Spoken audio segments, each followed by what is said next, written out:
everybody, today we are talking about basic ratios and equivalent ratios. Before we begin, a couple of reminders.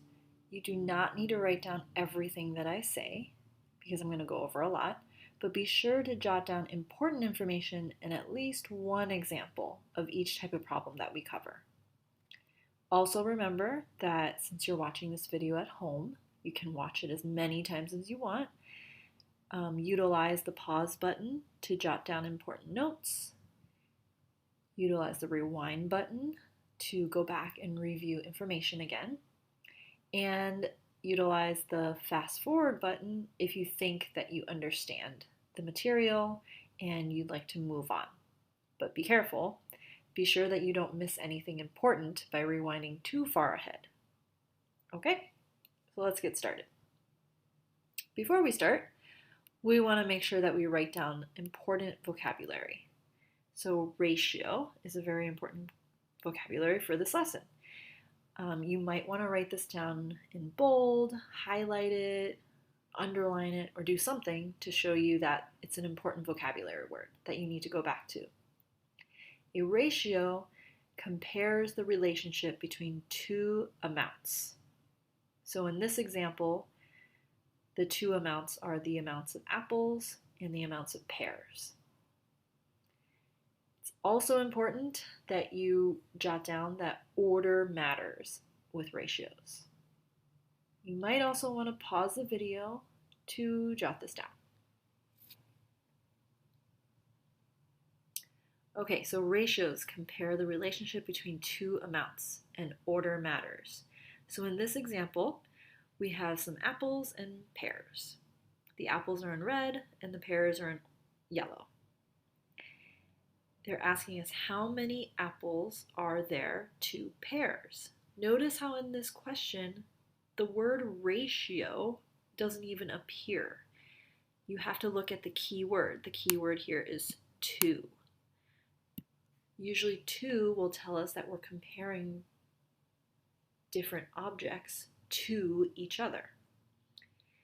So they want to know what is the ratio of apples to pears. And without using the word ratio, how many apples are there to pears? So go ahead and pause the video, see if you can figure it out on your own before we reveal the answer.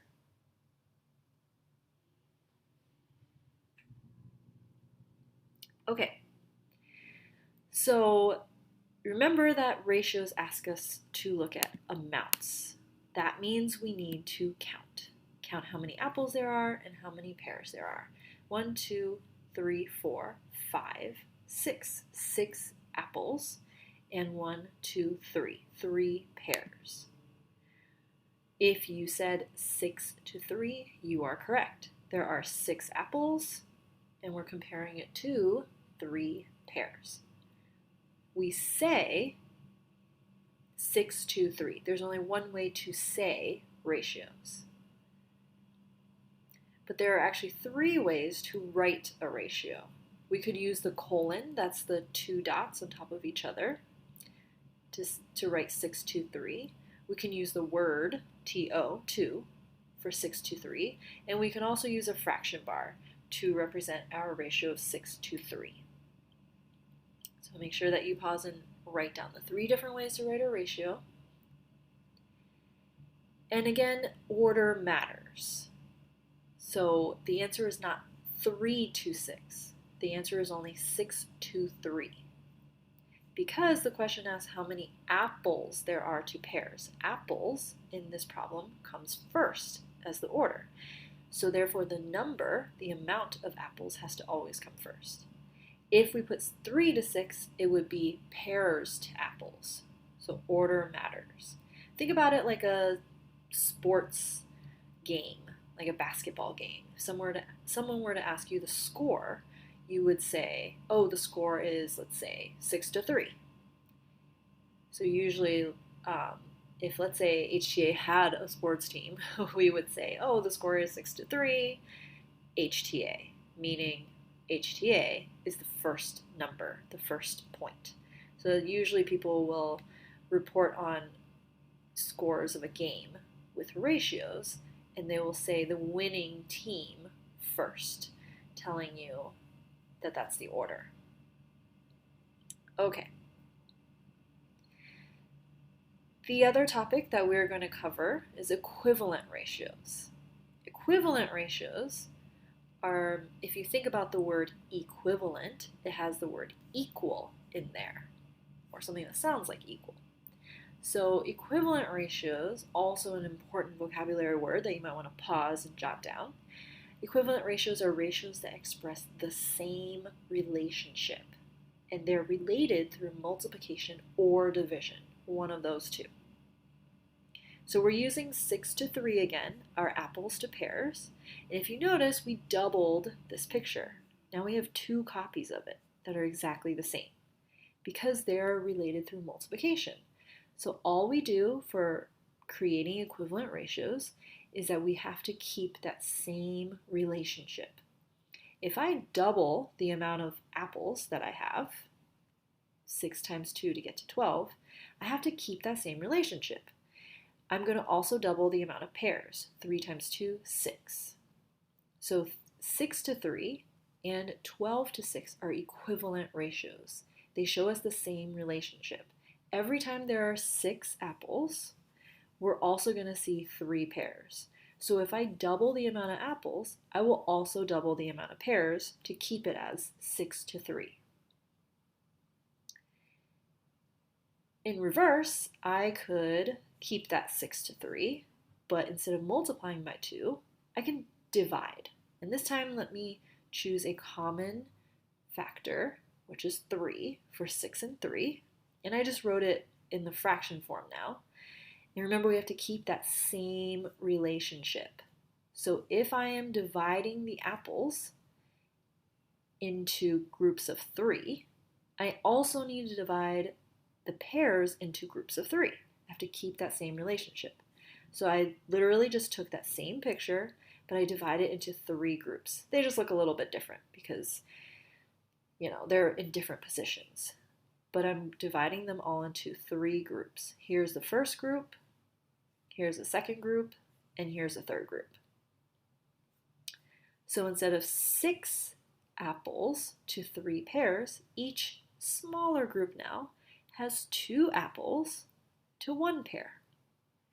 This one has 2 apples to 1 pear, and this one has 2 apples to 1 pear. So by dividing them into 3 groups, we have to make sure, because division is dividing it into equal groups, we have to make sure that each group now has that same relationship. Apples will always outnumber pears, 2-1, or 6-3, or 12-6. So that's equivalent ratios. So in this problem, we found out that equivalent ratios, the 3 equivalent ratios are 6-3, 12-6, and 2-1. So let's write that down. We had the original 6-3. We doubled it to get to 12-6. And then we also divided by 3 to get 2-1. So all 3 of these are equivalent ratios. They all show the same relationship between apples and pears.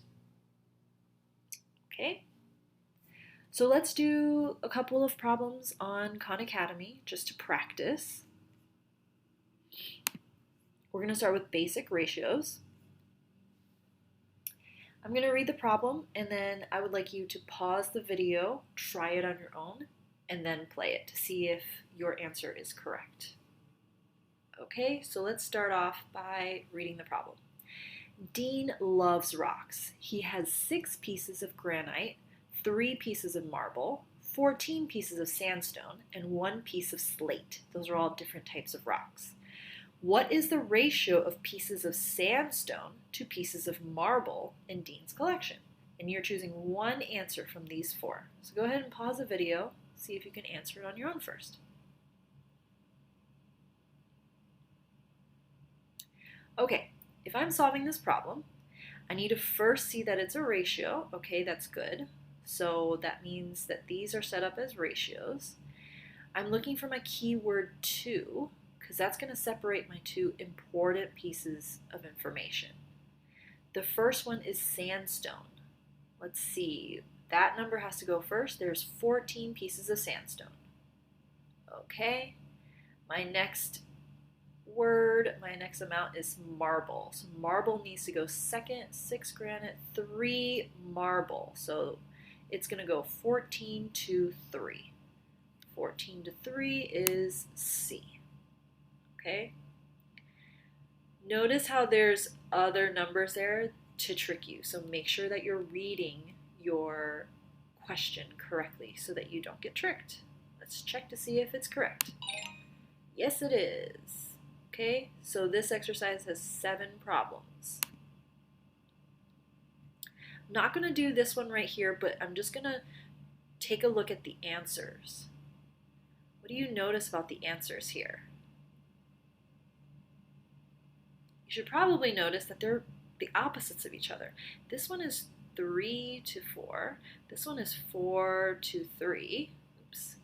This is 3 to 5, and this one is 5 to 3. So this problem is really testing to see if you know the order. Because if the answer was really 3 to 4, but you chose 4 to 3, you messed up on the order, not the numbers. And then here we have just the difference of 1. Here's 4 to 3 and 5 to 3. So that's testing to make sure that you're being careful and you're counting things correctly. So be careful. Khan Academy might try and trick you, okay? Order matters, and count correctly if there are things to count, okay? The last example we're going to go over is on equivalent ratios. I'm going to read the problem, and then you're going to try and solve the problem on your own first. The problem asks you to select 2 ratios that are equivalent to 27 to 9. So go ahead and pause the video and see if you can choose the 2 answers that work.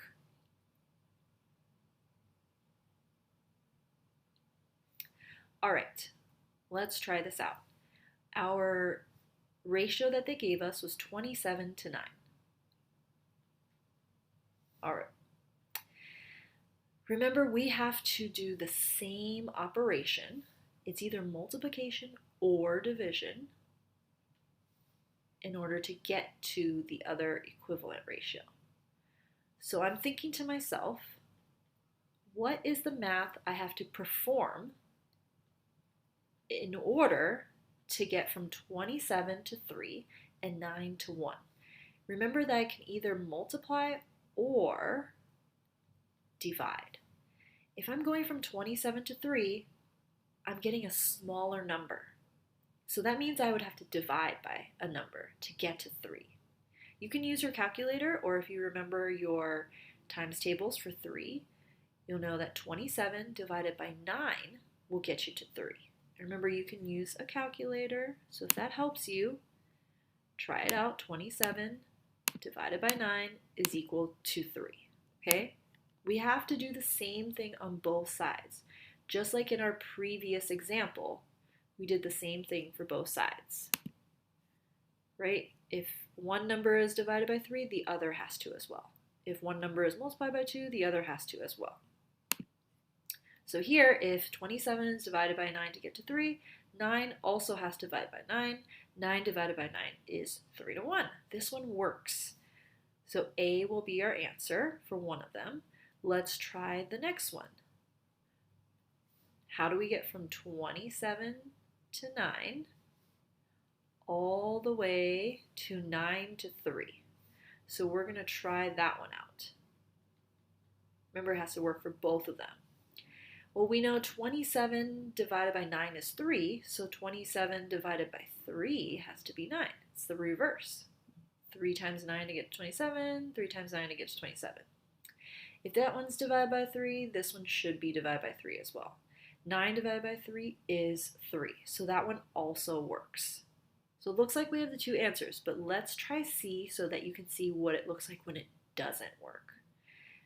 C wants you to get from 27 to 9 all the way to 6 to 3.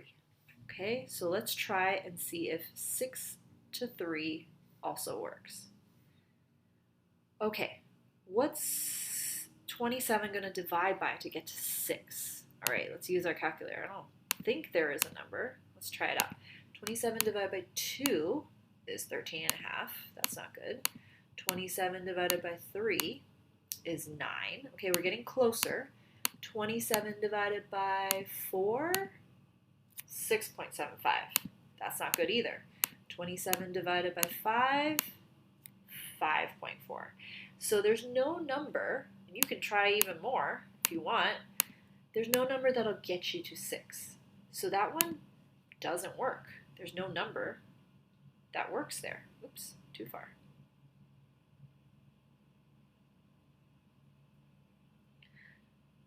Malfunction. Okay, so that one, there's not even a number that'll work there. Ooh. And 9 has to divide by 3. 9 divided by 3 gets you to 3. So that one doesn't work. So it looks like it's A and B. And that's it. Okay, so you're going to try all your choices to see if there is the same relationship. This one is both the numbers divided into 9 groups. This one is both the numbers divided into 3 groups. They both have to work with the same relationship. Okay? So try out those problems, and please let me know if you have any questions. If not, I will see you in class.